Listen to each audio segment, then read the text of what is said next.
Hello students, welcome to Faisal concepts. Students, आज की video से हम एक न्यू कोर्स स्टार्ट करने वाले हैं जिसका नाम है एम्बेडेड सिस्टम। इसमें हम क्या करेंगे, सबसे पहले आज का लेक्चर जो हमारा होगा वो थोड़ा सा इंट्रोडक्टरी होगा। इसमें हम एम्बेडेड सिस्टम का इंट्रोडक्शन डिस्कस करेंगे कि हमारे पास एम्बेडेड सिस्टम क्या होता है, उसके क्या क्या करेक्टरिस्टिक्स होते हैं और उसके अंदर हमारे पास कौन कौन सी चीज़ें इन्वॉल्व होती हैं। इसकी कुछ एग्जांपल्स भी हम डिस्कस करेंगे। तो चलिए आज का लेक्चर हम स्टार्ट करते हैं बिना वक्त ज़ाया किए। तो आप देख सकते हैं कि ये हमारे लेक्चर का ओवरव्यू होगा कि हम एम्बेडेड सिस्टम को हमारे पास एम्बेडेड सिस्टम क्या होता है उसको हम डिफ़ाइन करेंगे। उसके बाद जो डिज़ाइन के चैलेंजेस होते हैं वो डिस्कस करेंगे, डिफरेंट हम इसके एग्जांपल्स डिस्कस करेंगे। अब यहाँ पर देखें कि हमारे पास आजकल के दौर में टेक्नोलॉजी का दौर हर तरफ है।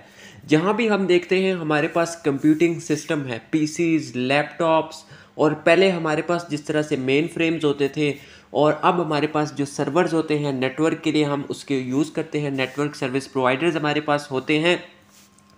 अब हमारे पास जो है हर जगह पर एम्बेडेड सिस्टम्स भी यूज़ होते हैं।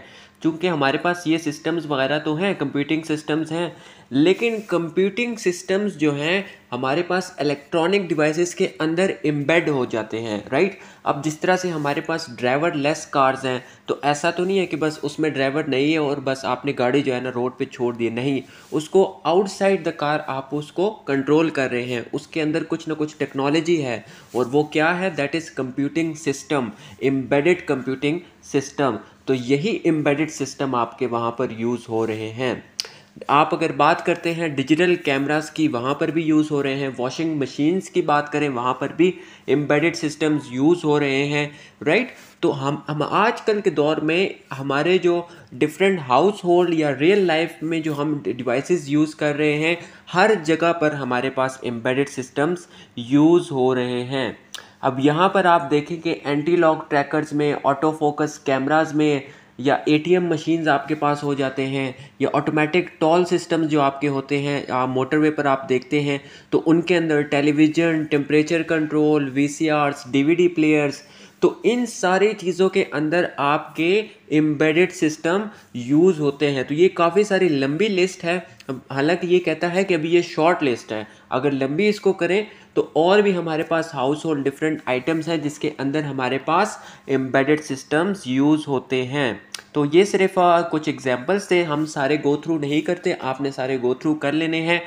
नेक्स्ट हम आ जाते हैं कि हमारे पास एम्बेडेड सिस्टम्स के जो करेक्टरिस्टिक्स हैं, जो कॉमन करेक्टरिस्टिक्स हैं, वो कौन से करेक्टरिस्टिक्स हैं। पहले नंबर पर जो करेक्टरिस्टिक है वो है सिंगल फंक्शन होते हैं हमारे पास एम्बेडेड सिस्टम। मतलब कि उनका एक ही सिंगल टास्क जो है वो एग्जीक्यूट करते हैं, मल्टीपल टास्किंग नहीं होती। अब लेट सपोज अगर हम बात कर लेते हैं, कोई वॉशिंग मशीन है तो उसने कपड़े ही धोने हैं, आपको कपड़े प्रेस करके नहीं देगा। इलेक्ट्रिक कैटल है तो वो आपको कपड़े प्रेस करके ही सिर्फ देगा। सिंगल फंक्शन है, राइट। टाइटली कंस्ट्रेंड है, मतलब उसकी लो कॉस्ट है, लो पावर है, स्मॉल टू फिट होना, सिंगल चिप, और स्पीड उसकी बहुत फास्ट है। तो ये सारी चीज़ें आपके आ जाते हैं कंस्ट्रेंट्स के अंदर। तो ये काफ़ी टाइटली कंस्ट्रेंड है।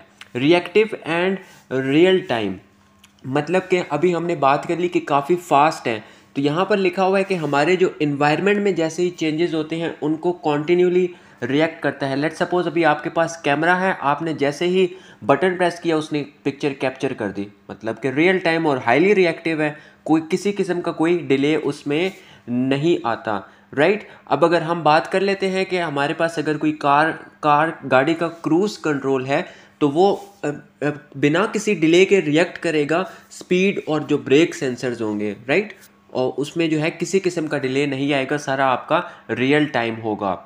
नेक्स्ट यहाँ पर आप देख सकते हैं कि अब अगर डिजिटल कैमरा हम कहते हैं कि एम्बेडेड सिस्टम की किस तरह से एग्जाम्पल है। अब देखें कि डिजिटल कैमरा है, उसके ऊपर ये सारा अंदर सेटअप लगा हुआ है और एक छोटी सी चिप है जो एम्बेडेड सिस्टम हम उसको कहते हैं, वो उसके साथ हमने अटैच की है। अब हम कहते हैं कि सिंगल फंक्शन, अब जो हमने करेक्टरिस्टिक्स डिस्कस कर लिए, अब हम उन करेक्टरिस्टिक्स को अप्लाई करेंगे कैमरा के ऊपर कि ये किस तरह से हमारे पास एम्बेडेड सिस्टम की एग्जाम्पल है। अब सबसे पहले हम कहते हैं कि एक डिजिटल कैमरा है वो एक सिंगल फंक्शन है, हमेशा उसका काम एज अ कैमरा ही एक्ट करना होगा। वो कैप्चर करेगा, कंप्रेस करेगा और पिक्चर्स को स्टोर करेगा, डिस्प्ले करेगा, अपलोड भी कर सकेगा क्योंकि डिजिटल कैमरा है, राइट। टाइटली कंस्ट्रेंट की बात कर लें तो उसकी लो कॉस्ट है, लो पावर है, चिप की साइज़ बहुत स्मॉल है और स्पीड उसकी बहुत फास्ट है। अब अगर हम बात कर लेते हैं कि रिएक्टिव एंड रियल टाइम, तो आपने जैसे ही बटन प्रेस किया उसने पिक्चर कैप्चर कर ली, या आप उससे कोई वीडियो बनाना चाहते हैं तो उसने वीडियो आपको बना के दे दी।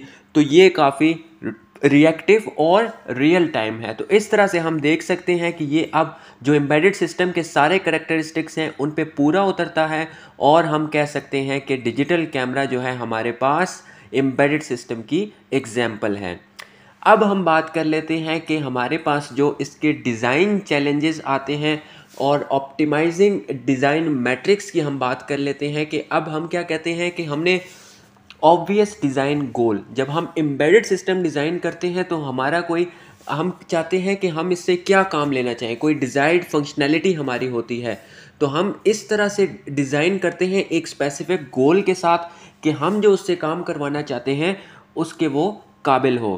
की डिज़ाइन चैलेंज, अब की डिज़ाइन चैलेंज में हमारे पास क्या आता है कि अगर हम उससे कोई काम सिमल्टेनियसली कंडक्ट करवाना चाहते हैं तो वो हम उससे करवा सकें। तो उसके लिए देखें कि optimise numerous design matrix, right. तो डिज़ाइन मैट्रिक्स को आपको ऑप्टिमाइज करना पड़ता है।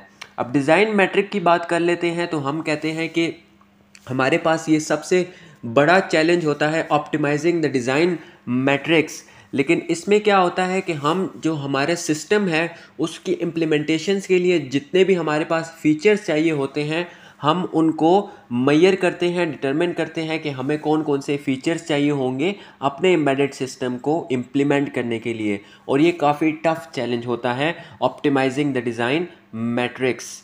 नेक्स्ट हम बात कर लेते हैं कि वो कौन कौन से कॉमन मैट्रिक्स हैं जो हमारे पास चाहिए होते हैं एम्बेडेड सिस्टम को हम डिज़ाइन करने के लिए। तो सबसे पहले हमारे पास आ जाती है यूनिट कॉस्ट।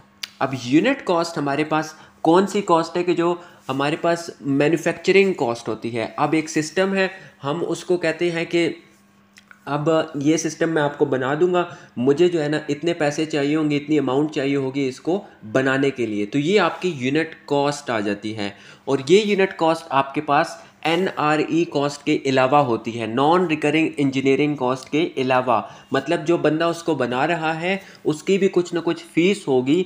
यूनिट कॉस्ट अलग है और NRE कॉस्ट अलग है, राइट। अब साइज़ की बात कर लेते हैं। अब साइज़ भी हमने डिटरमिन करना होगा कि कितना साइज़ हमारा जो सिस्टम है वो रिक्वायर करेगा।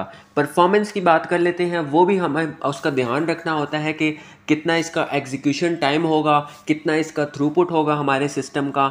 पावर की बात कर लें तो हम ये भी देखेंगे कि हमारा जो सिस्टम है वो कितनी अमाउंट ऑफ पावर जो है वो कंज्यूम करेगा, ज़्यादा तो नहीं करेगा, ज़्यादा पावर लॉस तो नहीं होगा। फ्लेक्सिबिलिटी की बात कर लेते हैं तो फ्लेक्सिबिलिटी ये है कि अब आपने सिस्टम एक बार बना के दे दिया लेकिन बाद में आप उसमें चेंजेस करना चाहते हैं, तो अगर आपका सिस्टम फ्लेक्सिबल होगा तब ही आप उसके अंदर चेंजेस कर सकेंगे। अगर फ्लेक्सिबल नहीं होगा तो उसके अंदर चेंजेस नहीं कर सकते। नेक्स्ट हम बात कर लेते हैं, हमारे पास आ जाता है कि कॉमन मैट्रिक्स जो और आ जाते हैं कि प्रोटोटाइपिंग, टाइम टू प्रोटोटाइप, कि हमारे पास उसके डिफरेंट प्रोटोटाइप्स बनाने के लिए कितना टाइम लगेगा, कि एक वर्किंग वर्जन हम एक सिस्टम के बनाने में हमें कितना टाइम लगेगा। टाइम टू मार्केट, मतलब कि उसको मार्केट तक डिप्लॉय करने में हमें कितना टाइम लगेगा, राइट। मेंटेनेबिलिटी, मतलब कि सिस्टम को मेंटेन करना इजी होगा, उसको मॉडिफाई करना इजी होगा, कि एक बार आपने उसको डिप्लॉय कर दिया, बाद में अगर हम उसमें कोई चेंजेस करना चाहें, मॉडिफाई करना चाहें, उसको मेंटेन करना चाहें तो क्या वो पॉसिबल है, फिजिबल है या नहीं। तो इन चीज़ों का भी ख्याल रखना होगा। करेक्टनेस की भी ख्याल रखना होगा कि भाई उसमें आपके पास एक्यूरेसी है या नहीं है, सिस्टम जो है उसकी फंक्शनैलिटी ठीक तरह से काम कर रही है नहीं कर रही। सेफ्टी की बात कर लेते हैं कि वो आपके पास सेफ है या नहीं है, किसी किस्म का इन्वायरमेंट या ह्यूमंस को वो हार्मफुल तो नहीं है, तो इन चीज़ों का भी ख्याल रखना होता है। अब यहाँ पर देख लेते हैं कि अब किस तरह से अगर आपने साइज़ और पावर जो है वो रिड्यूस कर दी है तो उस तरह से आपकी जो परफॉर्मेंस है वो भी रिड्यूस हो जाएगी। वो किस तरह से होगी, अब देखें अब लेट सपोज आपके साइज़ किस तरह से रिड्यूस करेंगे, कुछ ना कुछ आप उससे फीचर्स जो हैं वो निकाल लेंगे। फीचर्स निकालेंगे तो उसकी परफॉर्मेंस ज़ाहिर ही बात है वो अफेक्ट होगी। पावर अगर आप कम कर देंगे तो उसकी क्या पता फंक्शनैलिटी अफेक्ट हो जाए और इस तरह से आपकी परफॉर्मेंस भी अफेक्ट हो जाएगी। तो आपको क्या करना होगा कि सॉफ्टवेयर और हार्डवेयर दोनों को आपको ऑप्टिमाइज़ करना होगा, दोनों को साथ साथ लेके चलना होगा, तब ही आप परफॉर्मेंस को अफेक्ट होने से बचा सकते हैं। नेक्स्ट हम बात कर लेते हैं कि यहाँ पर अब कुछ टाइम टू मार्केट की बात की गई है कि अब हमने पहले कह दिया कि डिप्लॉयमेंट जो है आपने कितने टाइम तक करनी है अपने सिस्टम की मार्केट में। तो ये कहता है कि कितना टाइम आपको रिक्वायर्ड होगा कि आप अपने सिस्टम को मार्केट में डिप्लॉय कर सकें। तो यहाँ पर अब कहता है कि अगर आप किसी किस्म का डिप्लॉय करने में डिले ले आते हैं तो उसकी कुछ ना कुछ कॉस्ट होगी, in the form of money भी और in the form of time भी। अब हम बात कर लेते हैं हमारे पास कुछ परफॉर्मेंस डिज़ाइन मैट्रिक्स की अगर बात कर लेते हैं कि परफॉर्मेंस के अंदर हमारे पास कौन कौन सी चीज़ें इन्वॉल्व हैं। तो परफॉर्मेंस में हम बात कर लेते हैं कि यहाँ पर कहता है widely used measure of system is widely abused, right. इसमें क्या होता है कि हम जो भी हमारे पास एक सिस्टम होता है अगर हम उसको काफ़ी ज़्यादा यूज़ करते हैं तो वो हम उसका मिस यूज़ भी कर लेते हैं। वो किस तरह से करते हैं कि लेट्स सपोज कोई सिस्टम हम यूज़ करते जाते हैं उसके मेंटेनेंस का हम ख्याल नहीं रखते तो हमारा सिस्टम जल्दी ख़राब हो जाएगा, राइट। तो ये हमारे पास एक अच्छी प्रैक्टिस नहीं है। नेक्स्ट हमारे पास आ जाता है लेटेंसी। लेटेंसी हमारे पास रिस्पॉन्स टाइम है, मतलब कि हमारा टास्क कब स्टार्ट हुआ और कब एंड हुआ, कितना टाइम लिया एक टास्क ने कंप्लीट होने के लिए। अब यहाँ पर एग्जांपल है कि एक कैमरा है हमारे पास, वो पिक्चर्स को प्रोसेस करता है 0.25 सेकंड्स में। तो ये हमारे पास इस कैमरे की लेटेंसी है या रिस्पॉन्स टाइम है। अब अगर हम थ्रूपुट की बात कर लेते हैं, थ्रूपुट हम कहते हैं कि हमारा जो एक सिस्टम है वो पर सेकंड कितने टास्क परफॉर्म कर रहा है। अब वही अगर हम कैमरा की एग्जांपल ले लेते हैं तो हम कहते हैं एक कैमरा जो है वो 1 सेकंड में 4 इमेजेस को वो प्रोसेस करता है, राइट। अब ये देखें कि अगर हम किसी की थ्रूपुट स्पीड अप हम निकालना चाहते हैं दो सिस्टम्स की, तो हम क्या करेंगे कि जिस भी सिस्टम की हम निकालना चाहते हैं उसको डिवाइड कर देंगे दूसरे सिस्टम की परफॉर्मेंस से, तो हमारे पास थ्रूपुट स्पीड आ जाएगी जिसकी सिस्टम की हम कैलकुलेट करना चाहते हैं। तो ये था हमारा आज का लेक्चर एम्बेडेड सिस्टम का इंट्रोडक्शन, जिसमें हमने एम्बेडेड सिस्टम डिफाइन किया, फिर हमने डिज़ाइन मैट्रिक्स देखे, परफॉर्मेंस डिज़ाइन मैट्रिक्स देखे, और ये सारी चीज़ें आई होप सो आपको समझ में आ गई होंगी। अगर आप हमारे चैनल पर पहली बार आए हैं और अब तक हमारे चैनल को सब्सक्राइब नहीं किया तो नीचे दिए गए सब्सक्राइब के बटन पर लाजमी क्लिक कीजिएगा ताकि हमारे हर आने वाली हेल्पफुल वीडियो सबसे पहले आप तक पहुंच सके।